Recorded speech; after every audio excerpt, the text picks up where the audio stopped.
বড় বুজুর্গ মুরুয়া দুনিয়াতে না, কোনো দেশে অনেক ভালো ভালো আলেম গ্রামে গঞ্জে এলাকার মানুষও সিনেরা ভালো করে, এরকম অনেক বুজুর্গ আলেম এবং আমাদের মসজিদেও নামাজ পড়ে অনেক বুজুর্গ আলেম পুরো ফুটে আছে। এবং আমার দ্বিতীয় কাতারে একজন বসে আছেন, আপনারা খেয়াল করবেন, অনেক বড় বুজুর্গ আলেম, অনেক ওয়াজ নসিহত করেছেন। আজকে লাঠি নিয়ে মসজিদে আসতে যাচ্ছে, হয়তো আমাদেরকে এই বয়স পর্যন্ত যেতে পারবো কিনা সেটা আল্লাহই জানে। খেয়াল করো, আমার নবী বলতেছে তুমি গরিব থাকলে ভালো হবে, কারণ আল্লাহর কতগুলা বুজুর্গ নেককার বান্দা নবী ওলিদেরকে আল্লাহর পক্ষ থেকে একটা স্পেশাল ক্ষমতা দিয়েছে, ওনারা আপনার তকদীর সম্পর্কে জানে, যে কি হলে কি হবে সেটা জানে। এরকম জানে না? অনেক ডাক্তারও তো জানে, বলেন না? ডাক্তার বলে যে আপনি এরকম ওষুধ খেলে এরকম হবে, ওষুধ খেলে এরকম হবে, আপনি এই ওষুধ খাওয়ার এরকম হয়েছে, এরকম একটা কথা বলে দেয়, কিনা বলে না বলে দেয়, আপনি ওষুধ খেলে এরকম হতে পারে। কিন্তু আমার নবী বলতেছে তুমি গরিব থাকলে ভালো হবে। সাহাবা বলতেছে নাউযুল, আপনি একটু আল্লাহর দরবারে আমার জন্য দোয়া করেন, আল্লাহ যাতে আমাকে পয়সাওয়ালা করে দেন। তখন বেশি যখন হযরত সাহাবা নবীকে জোরাজুরি করলেন, তখন আমার নবী হাত তুলে দোয়া করলেন। দোয়া করার সময় বলতেছে, সাহাবা তোমার কাছে কোন জিনিসটা বেশি প্রিয়? উনি বললেন, ইয়া রাসূলুল্লাহ আমার পছন্দ হলো, হুজুর সাল্লাল্লাহু আলাইহি ওয়াসাল্লাম বললেন, এ সাহাবা बताओ तुम्हें कौन सा माल पसंद है? तখন সাহাবা ने अर्ज की, हुजूर बकरिया, আমার ছাগল বেশি পছন্দ। কি পছন্দ? ছাগল। আমার নবী বললেন, আল্লাহ তুমি সাহাবার যে কয়েকটা ছাগল নিয়ে সে পরিবার চলায়, এটার মধ্যে বরকত দাও। সুবহানাল্লাহ। শুধু এই দোয়াটা আল্লাহর দরবারে করেছেন।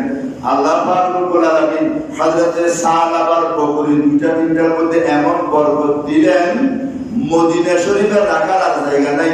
ওনার যে জায়গা আছে, ওনার বাউন্ডারিতে এক বছরের মধ্যে এত বেশি ছাগল আল্লাহ বরকত দিয়েছেন নবীর দোয়ার বরকতে। সুবহানাল্লাহ। তখন সাহাবা নবীকে বলেন, ইয়া রাসূলুল্লাহ, আল্লাহ আমাকে এমন ভাবে দিয়েছেন আপনার দোয়া, এখন আমি তো আর মদিনা শরীফে থাকতে পারছি না, তো কি করবা? হুজুর আমি মদিনা শরীফ থেকে একটু দূরে গিয়ে একটা মাঠে চলে যাই। মদিনা শরীফ থেকে বাড়ি ছিল কোথায়? মদিনা শরীফে, নবী শরীফের পাশে। এখন আল্লাহর নবী দোয়া করেছেন, এত বেশি সম্পদ হয়ে গেছে সেগুলা মদিনা শরীফের ওনার এরিয়ার মধ্যে রাখা সম্ভব হচ্ছে না। তখন উনি নবী বললেন, আচ্ছা যাও। তখন উনি ছাগলগুলা নিয়ে মদিনা শরীফের বাইরে একটা বিরাট মাঠের মধ্যে নিয়ে উনি ছোট্ট একটা ঘর তৈরি করে সেখানে নিয়ে বসবাস করলেন। আর এক বছর পরে ওই বকরির মধ্যে এমন বরকত দিলেন, ওই মাঠেও সব পূরণ হচ্ছে না। অবস্থা বেগতিক। অবস্থা কি বেগতিক? এমন অবস্থা হয়েছে এক বছরে, 2 বছরের মধ্যে ওই মাঠেও আল্লাহর ছাগল কি হচ্ছে না, সম্পূর্ণ হচ্ছে না। তখন উনি আগে মসজিদে নিয়মিত আসত 5 ওয়াক্ত বরাবর। এখন যখন একটু পয়সা বেড়ে গেছে, ওই ছাগলগুলা দেখাশোনা দেখভাল করতে করতে ফজরে আসলে জোহরে আসে না, জোহরে আসলে মাগরিবে আসে না, মাগরিবে আসলে এশার মধ্যে আসে না। ইবাদতের মধ্যে কি হয়ে গেল বলেন না, ডিস্টার্ব হয়ে গেল। কিসের কারণে? দৌলতের কারণে। কিন্তু নবীজি বলেছিলেন, সাহাবা তুমি গরিব থাকলে ভালো হবে, তোমার দিনদারিটা রক্ষা হবে। সুবহানাল্লাহ বলেন। কিন্তু নবীজি কিছু বলছেন না। উনি মাঝে মাঝে আসেন মসজিদে, মাঝে মাঝে আসে না। এখন মদিনা শরীফের বাইরে মাটিও যখন সাহাবার ছাগল সম্পূর্ণ হচ্ছে না, উনি নবীজিকে বললেন, ইয়া রাসূলুল্লাহ আমি একদম পাহাড়ে চলে যাব। মদিনা শরীফের বাইরে, বাউন্ডারির বাইরে কোথায়? বিশাল পাহাড়ে। কোথায় চলে গেলেন? পাহাড়ে চলে গেলেন। পাহাড়ে যখন চলে গেলেন, সেখানে আল্লাহ এমন বরকত দিলে ওনার ছাগল পাহাড় ভর্তি হয়ে গেল। এখন উনি আর 5 ওয়াক্ত আসে না, শুক্রবার আসে মসজিদে। কি বার আসে? শুক্রবারে আসে। আগে আসতো 5 ওয়াক্ত, যখন ছিল মুফলিস ছিল, গরীব হালত ছিল, ইবাদত বন্দেগীতে খুবই সচেতন ছিল, আল্লাহ ওয়ালা ছিল, নবীর সুন্নতের প্রতি সবকিছু ছিল। নবীজি কিন্তু বলেছে তুমি গরীব থাকলে, আমি বারবার জিনিসটা কেন বলছি আপনাদের বুঝে আসবে পরে, এই হাদিসে পাক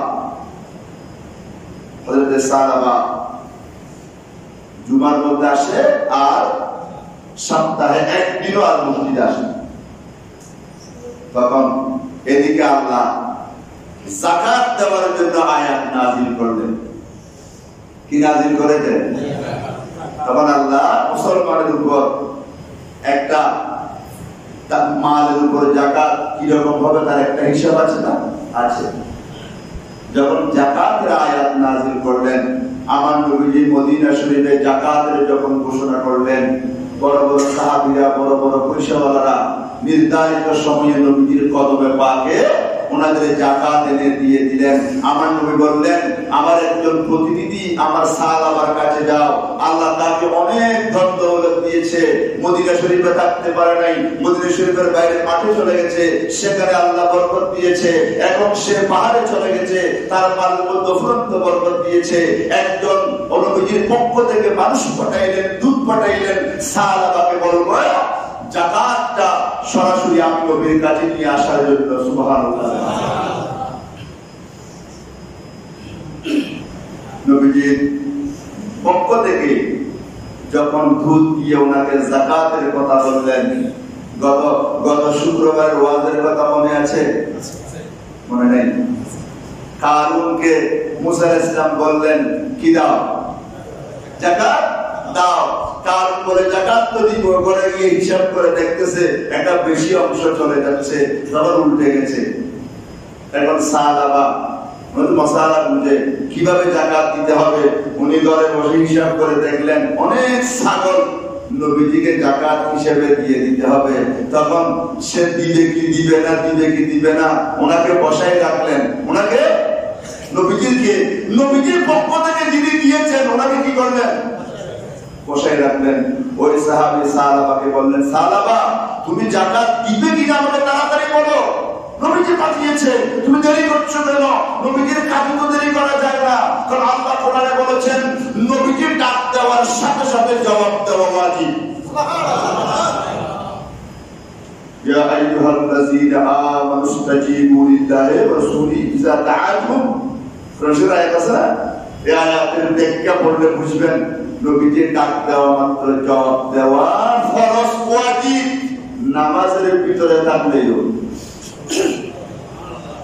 কোরআন হাদিস না বুঝে ওয়াজ করলে অসুবিধা আছে।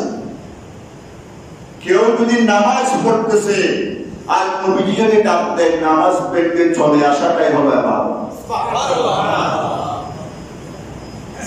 ফরজ নামাজ নফল নামাজ না। মা ডাক দিলে নফল নামাজ বাংলানো যায়, বাবা ডাক দিলে নফল নামাজ ভেঙে যাওয়া যায়, কিন্তু নবীজি ডাক দিলে ফরজ নামাজ ভেঙে চলে যেতে হবে। এটাই হলো আদব, এটাই হলো মাসালা, এটাই হলো কোরআন সুন্নাহ। এটাই কোরআন সুন্নাহ, এটাই দ্বীন, এটাই ধর্ম। এটার বাইরে গেলে বিধর্মী, এটার বাইরে গেলে মুনাফিক। সাহাবীরা দেখেন, সাহাবী বলতেছে, সাহাবা তুমি দেরি করছো, রাসূলের পাকের আদেশ মানতে দেরি করছো, তাড়াতাড়ি জবাব দাও, দিবে কি দিবে না, আমি বসে থাকবো নাকি? সাহাবা বলছে আপনি যান, আমি পরে বুঝে বলবো। নাউযুবিল্লাহ বলে। নবীজি আগেই বলেছিলেন তুমি গরীব থাকলে ভালো। সাহাবা যাকাত দিতে গরিমসি করেছে। কি করেছে? দিবে কি দেবে না এটা গরিমসি করেছে নবীজির দূতের সামনে।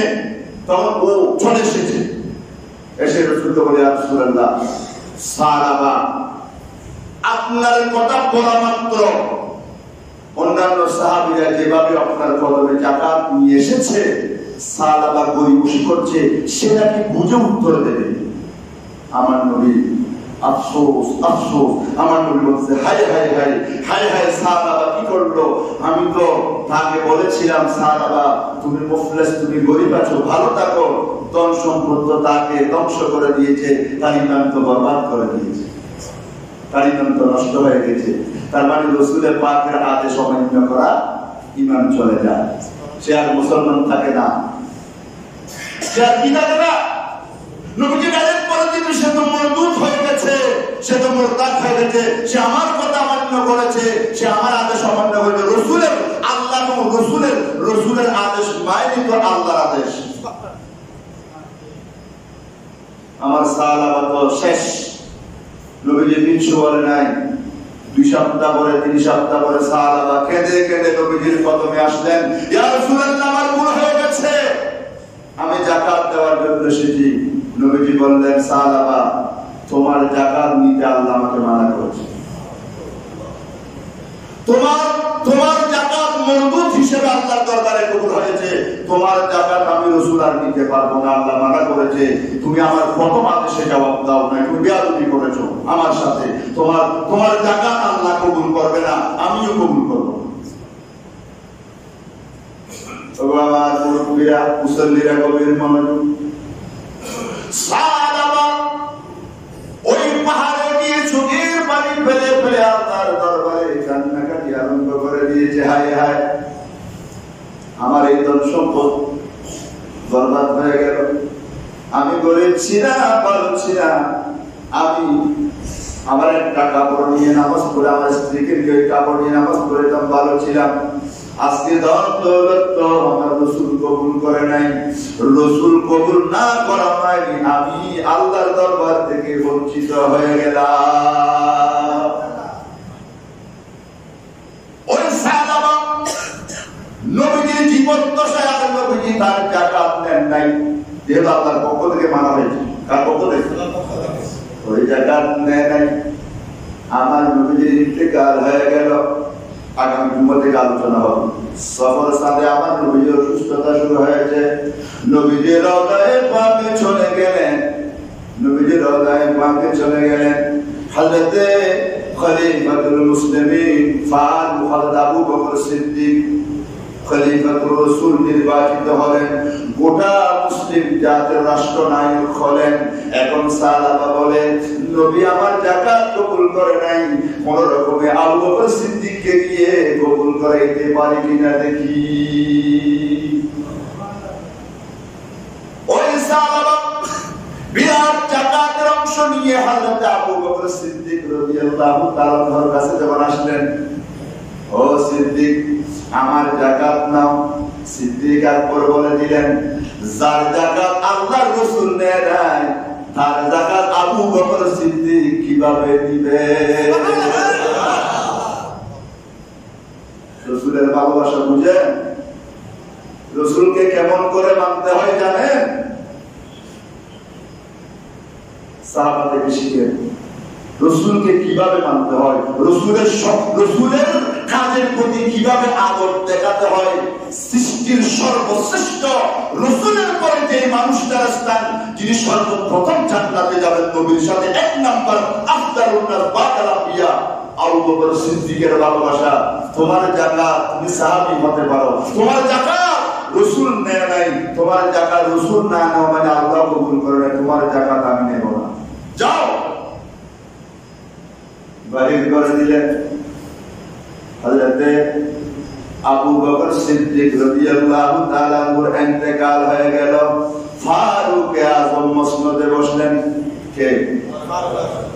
ফারুক আযম। সাহাবা বলে এবার ফারুক আযমের কাছে একটু নিয়ে দিন। আবার যখন যাকাত নি ফারুক আযম রাদিয়াল্লাহু তাআলা আনহুর কাছে আসেন, ওমরের কাছে। সাহাবাকে বললেন, সাহাবা তোমার সাহস তো অনেক বড়, যেই দৌলত যেই যাকাত নবী কবুল করে নাই, সিদ্দিক আকবর কবুল করে নাই, যিনি রাসূলের পরে সর্বশ্রেষ্ঠ আমাদের উপরে, হযরতে সিদ্দিক আকবর যার যাকাত নেয় নাই, তুমি মনে করছো আমি ফারুক আজম তোমার জাকাত দিব, এখন বাহির হয়ে যাও দরবার থেকে, তোমার জাকাত আল্লাহর দরবার থেকে বঞ্চিত হয়ে গেছে, না কবুল হয়ে গেছে। তোমার জাকাত রাসূল কবুল করে নাই, সিদ্দিক কবুল করে নাই, ফারুকের দরবারেও তোমার জাকাতের কোনো মূল্য নাই, আল্লাহর দরবারেও কোনো মূল্য নাই। সুবহানাল্লাহ। ও আমার ভাইরা, ও আমার মুরব্বিরা, ও আমার যুবক ভাইরা, আমার আলোচনাগুলো একটু শুনবেন, আমার ভুল হলে ধরিয়ে দেবেন, শুধরে দেবেন। বড় বড় ওলামায়ে কেরামের কাছে আমার আলোচনাগুলো যদি পারেন শেয়ার করবেন। আমাদের কম জ্ঞানী একজন খতিব আছে, বেশি কথা বাড়াবাড়ি করে, ওনার আলোচনাটা ঠিক আছে কিনা একটু দেখেন, একটু শেয়ার করুন। আমি রাসূলের পক্ষে কথা বলতে চাই, আওলাদ রাসূলের পক্ষে কথা বলতে চাই। রাসূলের শানে কিঞ্চিত পরিমাণ সুল পরিমাণ বেয়াদবি হয়, আল্লাহর সরকারে শুধু একটাই ফরিয়াদ করি, দৌলত চাই না, গালিবালি চাই না, আল্লাহ যা দিয়েছে শুকর। আল্লাহ মওতের আগ পর্যন্ত একটা শব্দ যাতে তোমার নবীর বিরুদ্ধে, ওদের বিরুদ্ধে না যায়, কারণ আমার এই জিন্দেগি তো বরবাদ হয়ে যাবে, গোটা জীবন হায়াত তুমি যা দাও 53-54 চলে বয়স, বাকিটা জানি না, কারণ শেষ মুহূর্ত পর্যন্ত এটা হলো আসল মুসলমান। কারণ রাসূলকে দেখে, রাসূলের পিছনে নামাজ পড়ে যাকাত না দেওয়ার কারণে আল্লাহর দরবার থেকে বঞ্চিত হয়ে গেছে, রাসূলের দরবার থেকে বঞ্চিত হওয়ার কারণে কিছু না, কোনো বেয়াদবি করে নাই, শুধু যাকাত দেয় রাসূলকে একটা বেয়াদবির কারণে। আমি আমার আলোচনাগুলো শুধু এদিকে বলি, আপনারা মনে কষ্ট করবেন না। রাসূলের শান, রাসূলের পজিশন, আউলিয়া আল্লাহর পজিশন, নবীর পজিশন, আল্লাহর রাসূলের সম্মান, এগুলো দ্বীনের অংশ। সিদ্দিক আকবর নেন, ফারুক আজম নেন, ওসমান যুন্নুরাইন আসলেন, আল্লাহু আকবার। ফারুক আজম ইন্তেকাল হয়ে আবার কে এসেছে? হযরত ওসমান যুন্নুরাইন। উনি ছিলেন একদম লাজুক। কি মানুষের মেজাজের মধ্যে একটা প্রশ্ন আছে না, কিছু মানুষ গরম, কিছু মানুষ একদম নরমের আছে না। এবং সাহাবা বলতেছে সিদ্দিক আকবর নরম ওনাকে পারি নাই, ফারুক আজম গরম ওনাকে পারি নাই, কিন্তু ওসমান যুন্নুরাইনের মতো নরম আর কেউ। কারণ হযরত ওসমান যুন্নুরাইন এত বেশি নরম ছিলেন, ওনাকে 40 দিন খানা পিনা না দিয়ে বিদ্রোহীরা মসজিদের নববী শরীফের ভিতরে জবে করে দিয়েছিলেন। এইরকম নরম ছিলেন। কয়দিন? 40 দিন এক ফোঁটা পানি মসজিদের নববীর ভিতরে যেতে দেয় বিদ্রোহীরা, কিছু বিদ্রোহীরা বিদ্রোহ করার কারণে। আলোচনাগুলো অনেক লম্বা, সেগুলো হয়তো অনেক মানুষের বুঝে আসবে না, সেজন্য আলোচনাগুলো করি না। ওসমান যুন্নুরাইনকে মসজিদের নববী শরীফের ভিতরে কোরআন শরীফ পড়া অবস্থায় ওনার ঘরের দরজার মধ্যে ইমাম হাসান হোসেন পাহারাদার ছিল, কিন্তু বিদ্রোহীরা মসজিদের ছাদের উপর ঢুকে ভিতরে গিয়ে ওনার দাড়ি মুবারক করে ওনাকে যখন জবে করে দিয়েছিলেন, ওনার নুরানি রক্ত মুবারক কোরআন শরীফের আয়াত ফাসাজা ফিকাহুল্লাহু একটা আয়াত আছে সূরা বাকারার শুরুতে, ওই আয়াতের উপর গিয়ে রক্তের ফোঁটা পড়েছে। এইরকম নরম মানুষ ছিলেন ওসমান যুন্নুরাইন। 40 দিন ওনাকে কিছু দেয় নাই, কোনো অভিযোগ করে নাই। উনি বসে বসে কোরআন শরীফ পড়তে সেটাকে বন্ধ করে দিয়েছে, কাউকে যেতেও দেয় নাই, পরিবার বাড়িতে দেয় নাই, ওনাকে অবরুদ্ধ করে 40 দিন এক ফোঁটা পানি ওনার মসজিদের নববী শরীফে যেতে দেয় নাই। উনি শুধু আল্লাহর ইবাদত ছিলেন। কিরকম নরম টাইপের হলে এরকম হতে পারে চিন্তা করে দেখেন। আমাদেরকে কেউ মসজিদের ভিতরে 40 মিনিট বেঁধে রাখতে পারবে? বলেন না। এরকম নরম। সাহাবা বললেন ওসমান যুন্নুরাইনের মতো নরম দিলের মানুষ আর নেই, ওনাকে আমার যাকাত কি করতে পারবো? দিতে পারবো, কবুল করাইতে পারবো। উনি আসলেন কার কাছে? ওসমান যুন্নুরাইনের কাছে। এসে বললেন সাহাবা আমি এসেছি, হুজুর আমার যাকাত গুলো নেন। হযরত ওসমান যুন্নুরাইন বললেন ও সাহাবা আমাকে নরম পেয়েছো না? সুবহানাল্লাহ। আমি নরম না, আমি কিন্তু নরম, আমার রাসূলের ব্যাপারে গরম। সুবহানাল্লাহ। আমি নরম, আমি বেশি লজ্জা বোধ করি, আমি কাউকে আঘাত করি না, কারোর সাথে আওয়াজ করে কথা বলি না, কারোর সাথে রাগান্বিত ভাবে জীবনে কোনোদিন কথা বলি নাই। কিন্তু আমার রাসূলের ব্যাপারে আমি রাগান্বিত হব। তোমার কেমন সাহস যে যাকাত আমার নবী কবুল করে নাই, ওই যাকাত নিয়ে এসেছো ওসমান যুন্নুরাইনকে দেওয়ার জন্য। তোমার যাকাত তো আল্লাহ মরবুত ঘোষণা করেছে, এটা আমি উসমানের মাথায় আছে, এটা আমি জানি, আবু বকর জানে, ফারুক জানে, আমি উসমানও জানি। সুবহানাল্লাহ রাদিয়াল্লাহু তাআলা আনহু। সেজন্য বলছি, দ্বীন শিখতে হলে নবীর সাহাবায়ে কেরাম থেকে শিখবেন। নবীর ভালোবাসা শিখতে হলে রাসূলের পাকের আদর্শ বলতে হবে না। রাসূলের আদর্শ বলে যদি নবীর বিরুদ্ধে চলে যায় আদর্শটা, এটা আদর্শ রইল না, এটা আবু জাহেল আবু লাহাবের আদর্শ হয়ে যাবে। নাউযুবিল্লাহ। তাই বলছি, আমাদের ইবাদতে যদি রাসূলের পাকের সিগনেচার না থাকে, কিসের সত্যায়ন না থাকে, যাকাত বলেন, রোজা বলেন, হজ বলেন, সব আল্লাহর দরবার থেকে খারিজ হয়ে যাবে। তাই জীবনে যত ইবাদত করি, নামাজ, রোজা, হজ, যাকাত, তাসবিহ, তাহলিল, সবগুলোতে যাতে নবীজির মহব্বত, নবীজির সত্যায়ন থাকে, এটাই হলো সত্যিকার সাহাবায়ে কেরামের দ্বীন, আউলিয়ায়ে কেরামের দ্বীন। আল্লাহ পাক রব্বুল আলামিন কবুল করুক, আমিন বলেন। আল্লাহ আমাদেরকে কবুল করুক। সালাতার যাকাত আর দিতে পারে নাই, এইভাবে নিজের অস্বস্তিতে নিজে মারা গেছে, ওনার যাকাত আর খাও কবুল করেন। তাহলে দেখেন, আল্লাহ পাক আমাদের সবাইকে কবুল করুক, আমিন বলেন। আমাদের উপর আল্লাহর খাস রহমত নাযিল হোক। আমাদের জীবনে আমরা যত ইবাদত করি, নামাজ, রোজা, সবগুলো যাতে আল্লাহ রাসূলকে খুশি হয় সেভাবে করতে পারি, আল্লাহকে খুশি হয় সেভাবে করতে পারি। আল্লাহ তৌফিক দান করুন, আমিন। ওয়া আখিরু দাওয়ানা আলহামদুলিল্লাহি।